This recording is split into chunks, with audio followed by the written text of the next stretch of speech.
بسم الله الرحمن الرحيم مقعي وفائسة محمود دوري وحان دقنا دقمده هولوداك وحان كميد هاي أورورك دلنيرة دقمده هولوداك قاسة أحمد قري waxaa jirta degmada aniga qaasatan ahaan hada faa'iisaha kula hadlaayo waxa iga soo gaaray degmada dhexdeeda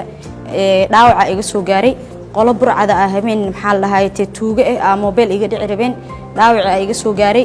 wadadan maxaa la lahaayay suuqa ceel garweyne marka amni daradaasna way jirtaa degmada walow hada habeenadan aanan arkinin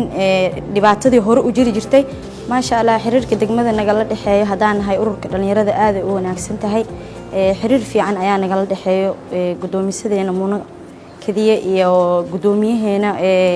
laanta Axmed Gurey Cabdiqaadir wada shaqeyn fiican naga dhaxeeyso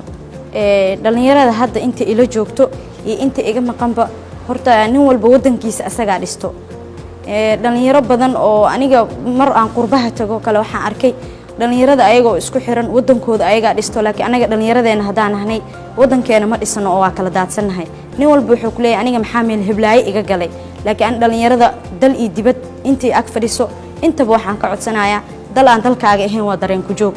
maanta wadankayga ku noolaa alxamdulillah meesha rabaa ka mari karaa qof sharci u weydiisanaysa ma lahan Soomaaliya ahay laakiin markaan dal shisheeye joogo kale caqabado badan oo waxa jirta in sharci la weydiin jiray marka alxamdulillah hada wadankayga aan ku suganahay dhalinyaradan ayaga waxaan ka codsanayaa wadankooda inay nabadeystaan ka shaqeystaan ninkii aqoon leh wadankiisa u baahan aqoontiisa la soo laabto hala wadaago kuwa aan aqoonta lahayn ha ka kororsadaan kuwa wadanka ku sugan oo aqoonta leh waxaan ka codsanayaa ayagan inay wadanka sidaas oo kale ay hormariyaan oo aan wada shaqeysano